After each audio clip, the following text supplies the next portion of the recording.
পুঁটি মাছ দিয়ে বেগুনের তেল ঝাল আমাদের রেডি হয়ে গেছে, এবার নামিয়ে নেব। সুস্মিতা ভিলেজ ফুডে সবাইকে স্বাগত। নতুন একটা ভিডিওতে চলে আসলাম। আজকে বানাবো জাপানি পুঁটি দিয়ে বেগুনের তেল ঝোল। দেখুন মাছটা কত বড়।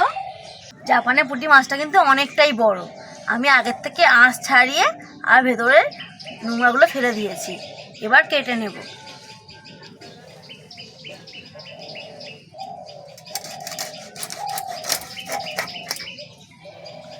এই মাছটা আমাদের এই পুকুরের বাবা ধরে নিয়ে এসছে, ছিপে খেয়েছে। মাছটা পুরো রুই মাছ মতন পিস হচ্ছে। মাছটা 5 পিস হয়েছে। ভালো করে ধুয়ে পরিষ্কার করে নেব।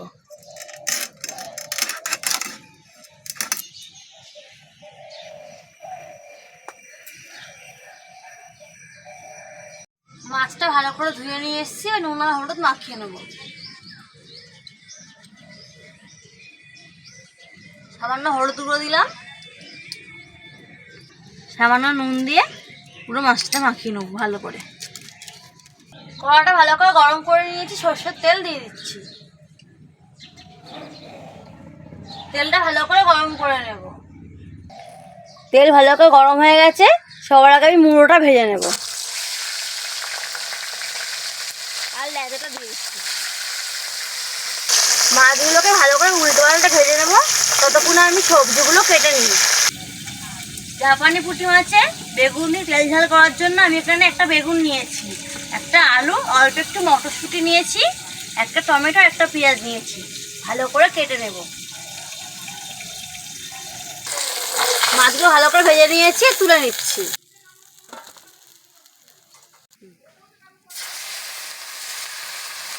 বাকি মাছগুলো ভেজে নেব। সব মাছগুলো ভালো করে ভেজে নিয়েছি, তুলে নিচ্ছি। ওই তেলেই বেগুনগুলো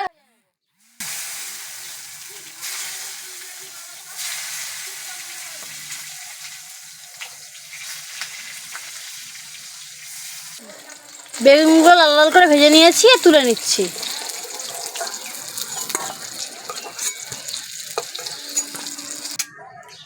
ওই তেলেই ফোড়ন দিয়ে দেবো, একটা শুকনো লঙ্কা, অল্প একটু কালো জিরে।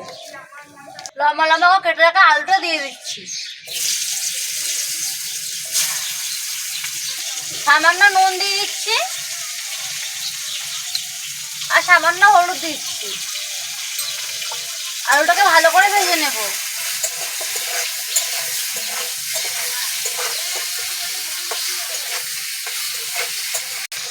আলুগুলো লাল করে ভেজে নিয়েছি। একটা পেঁয়াজ কেটে রেখেছিলাম, দিয়ে দিচ্ছি। একটা টমেটো দিয়ে দিলাম। পেঁয়াজ টমেটোটা ভালো করে ভেজে নেব। পেঁয়াজ আর টমেটোটা গলে আছে। লঙ্কা গুঁড়ো নিয়েছি, ঝালের জন্য দিয়ে দিচ্ছি।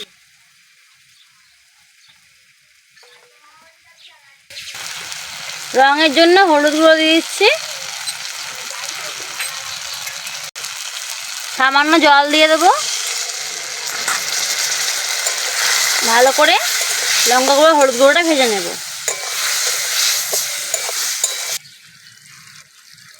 মটরশুঁটিটা দিয়ে দিলাম।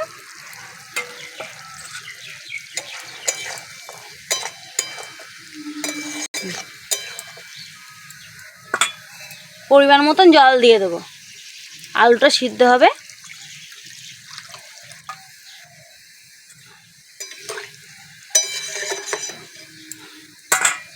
স্বাদ মতন নুন দিয়ে দেবো। ঢাকা দিয়ে আলুটাকে সিদ্ধ করে নেব। 1 চামচ কালো সর্ষে নিয়েছি, ভালো করে বেটে নেব। ঢাকা খুলে দেখে নেব আলুটা সিদ্ধ হলো কিনা।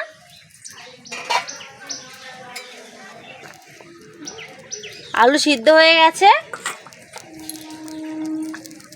ভেজে রাখা বেগুনগুলো দিয়ে দিচ্ছি।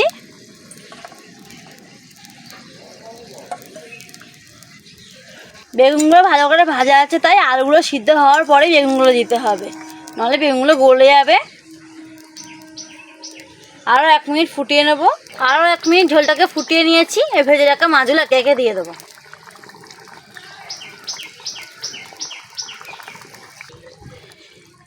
এই পুঁটি মাছের তেল ঝাল সর্ষে দিয়ে বানালেই বেশি ভালো হবে, আদা জিরের থেকে এই সর্ষে দিয়ে বানাবেন। আমি কিছুটা সর্ষেকে বেটে রেখে দিয়েছিলাম, দিয়ে দিচ্ছি। আর সর্ষেটা সবসময় তরকারি শেষে দেবেন, তাহলে তেতো হবে না তরকারিটা।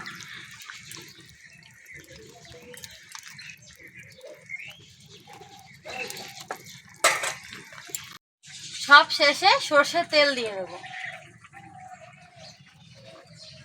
তেল ঝালে কিন্তু কাঠ সর্ষের তেলটা দিতেই হবে, খুব ভালো লাগে খেতে। পুঁটি মাছ দিয়ে বেগুনের তেল ঝাল বাড়িতে অবশ্যই একবার বানাবেন, আশা করি খুব ভালো লাগবে। ভিডিওটি ভালো লাগলে চ্যানেলটি সাবস্ক্রাইব করে পাশে থাকবেন।